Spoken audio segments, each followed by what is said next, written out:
നടക്കുകയാണ്. ചിലപ്പോൾ ഉത്തർപ്രദേശിലാകും, ചിലപ്പോൾ മധ്യപ്രദേശിലാകും, ചിലപ്പോൾ രാജസ്ഥാനിലാകും. കേരളത്തിൽ കാര്യമായിട്ടൊന്നും വരുന്നില്ല. കാരണം എന്താണ്?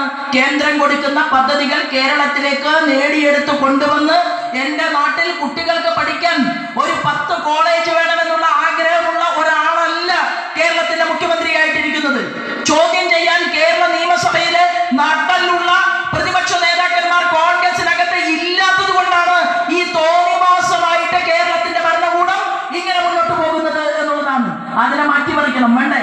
കൊടകര പഞ്ചായത്തിന്റെ പ്രസിഡന്റ് തീരുമാനിക്കുന്ന രീതിയിൽ ഈ ഭരണം നടന്ന് മുന്നോട്ട് പോകണം എന്നാണോ കൊടകരയിലെ ജനങ്ങളുടെ ആഗ്രഹം? അല്ല.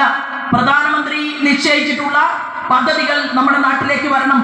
പ്രധാനമന്ത്രി ജനങ്ങൾക്ക് വേണ്ടി കൊടുക്കാൻ തീരുമാനിച്ച 300 പദ്ധതികൾ അത് കൊടകര പഞ്ചായത്തിലെത്തണം. ആ കൊടകര പഞ്ചായത്തിലേക്ക് പദ്ധതികൾ കൊണ്ടുവരണമെന്ന് എണീറ്റ് നിന്ന് പറയാൻ വേണ്ടി ഈ വാർഡിൽ നിന്നൊരു ജനപ്രതിനിധി പോയാൽ മതിയോ? പോരാ. ഈ പഞ്ചായത്തിന്റെ ഭരണകൂടത്തെ നയിക്കാൻ കേന്ദ്രം